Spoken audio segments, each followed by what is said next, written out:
Imperial Majesty, Emily Caldwin. Loyal subjects, we're going through a difficult time, but today we honor my mother, the late Jessamine Caldwin. May her memory survive through the ages.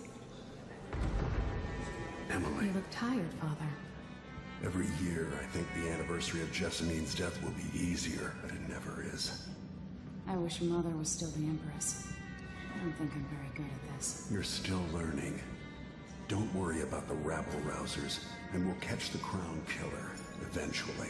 People are saying it's you, but these assassinations are a misguided effort to protect me. No, someone's trying to make us look guilty by targeting your enemies. I wish I could just run away from all this.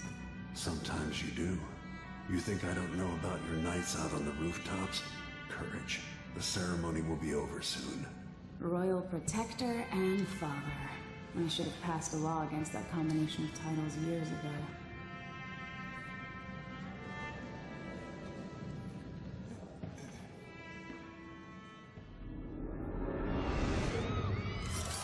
When an otherworldly usurper seizes the throne, the fate of the Empire is left hanging in the balance. Dishonored 2 offers you the choice of playing as Empress Emily Caldwin or the Royal Protector, Corvo Attano. Emily and Corvo are both fully voiced this time, with their own perspectives and emotional responses to the events transpiring around them. Whoever you choose to play, you've got to flee Dunwall, your home, and travel to Karnaca in order to unravel the threads of a conspiracy and take back what's yours. I've gotta get away. I should talk to the captain of that ship.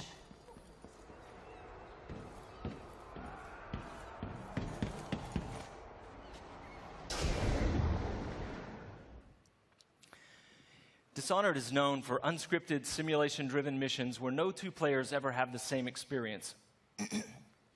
There are many pathways to explore as you penetrate well-defended locations, numerous ways to find and eliminate nefarious targets. In crafting the missions for Dishonored 2, we've put a much greater emphasis on big, interesting themes, either from a gameplay or fictional standpoint. In the Dust District, a militant religious faction called the Overseers is at war with the Howler Gang. The leaders of both factions are trying to take each other down. You can side with the Overseers or the Howlers or neither. There are many ways to complete the mission. She'll tell you more. I'll wait here in the skiff and take you back to the dreadful whale after you finish.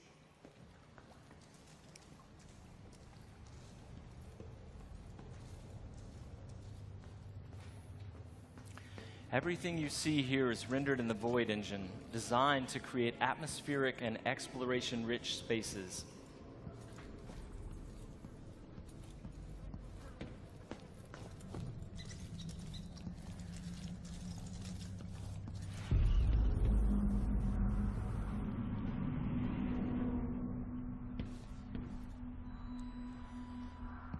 To reach our target, Vice Overseer Byrne, we've got to get past a Grand Guard checkpoint sealed off by a wall of light, a cruel security device reinstated by the Duke of Serkonos. Orders from the Duke. We're losing too many people. Good soldiers blinded by that hallucinogenic powder the Howlers used, then stabbed to death or dragged down by the Abbey's hounds. One young lieutenant got hit by an Overseer grenade, and that was it.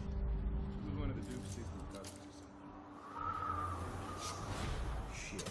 Let's hope they do enough damage to each other so the fight goes out of them. That won't happen until someone manages to kill either Paulo or Vice Overseer. We've made much greater use of vertical space for Dishonored 2, encouraging players to explore the rooftops above the streets. Out of my ears.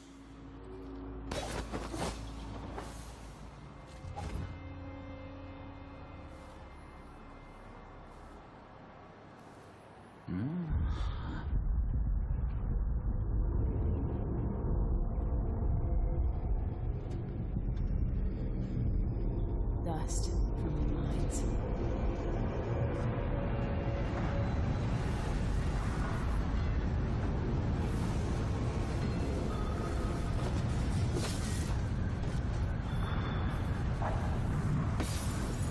The storm alters visibility for the AI and for the player. A random storm hits and Emily comments on it. Many of the security devices in Dishonored 2 are powered by wind. a unique feature of Karnaca. So here we're switching off the windmill to get through the wall of light.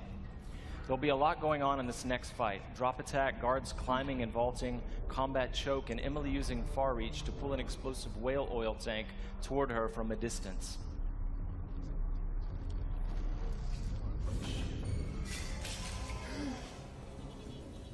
You aren't going in! So dead! Let end of the road for you! Hey you! Come here!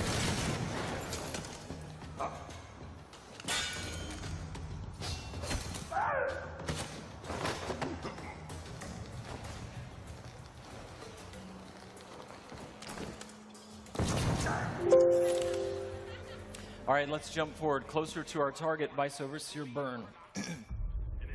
The Overseers are fighting the Howler Gang for the hearts and minds of the people of Karnaca. What happens here will influence Karnaca's future and the endgames. The Vice Overseer hasn't shared his plans with me. He's upstairs now, so I assume we'll learn something before long. Here we're going to use Emily's Mesmerize power to lull a group of Overseers into a stupor, evading combat altogether. Mesmerized, they won't notice Emily or even remember that she was here. There you are. I feel so empty right now.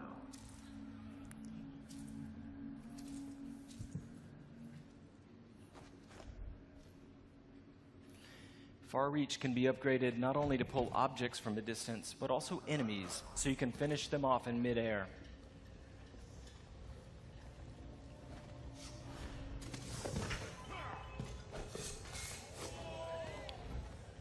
This time, all of Emily's powers, which are new, and all of Corvo's can be fully upgraded using entirely new skill trees, giving you the ability to customize more deeply. If you're new to the Dishonored series, it's all about options and exploration, playing at your own pace. The game has many different pathways through each mission, and also different approaches, stealth or combat, lethal or non-lethal, and a wide array of supernatural powers that will dramatically change the experience as you play. We're very close to Vice Overseer Byrne's office now.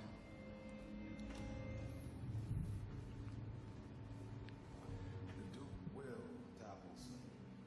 The Sisters of the Oracular Order have seen it, and I feel it in my bones. So this stalemate with the Howlers must be resolved. Byrne is giving a briefing using a projector. We're going to plant a stun mine and then link several of the Overseers with Emily's domino power, so that whatever happens to one of them will happen to all of them. They share the same fate. Doesn't know. Died trying to bring power. We suffered fatal injuries. Somehow he comes back the next day to fight again. Whatever witchcraft he had. Switching off the projector will attract Vice Overseer Byrne's attention, and when the mine affects one Overseer, it will affect all of them.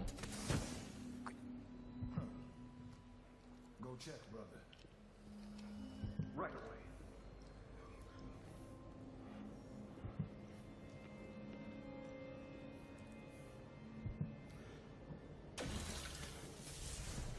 There are many creative ways to use Domino.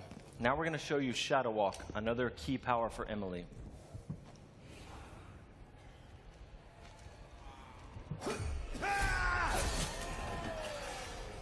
Shadow Walk is useful for stealth and combat. You saw it in the announced trailer that we made for the game, and you can fully use it in the game.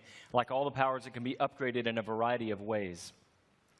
With Vice Overseer Byrne out of the picture, the leader of the Howlers will owe Emily a favor, and that's just one way to complete the Dust District mission.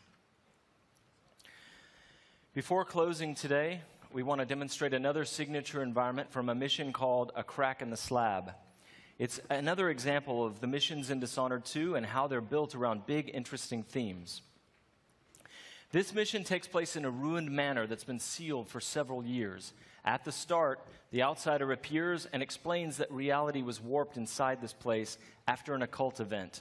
Your supernatural powers won't work inside the manor, and even time behaves strangely, allowing you to travel back and forth between the ruined present and the past when the manor was lavish and refined.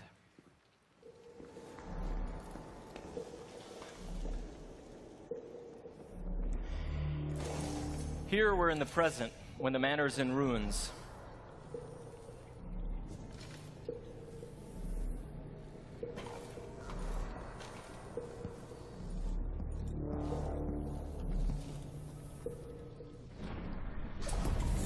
Now we've moved backwards, years into the past, when the manor was still inhabited and guarded.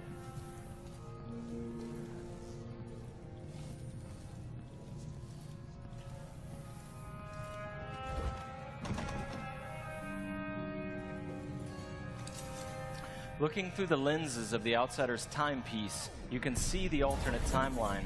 This is useful for solving puzzles, as you've seen, but it can also be used to avoid or take down enemies.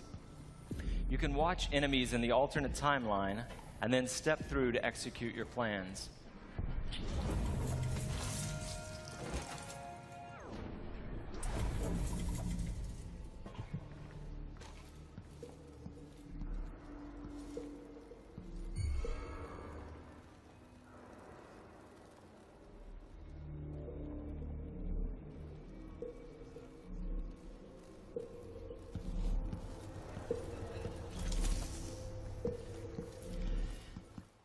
We hope you're going to love the game as much as we do.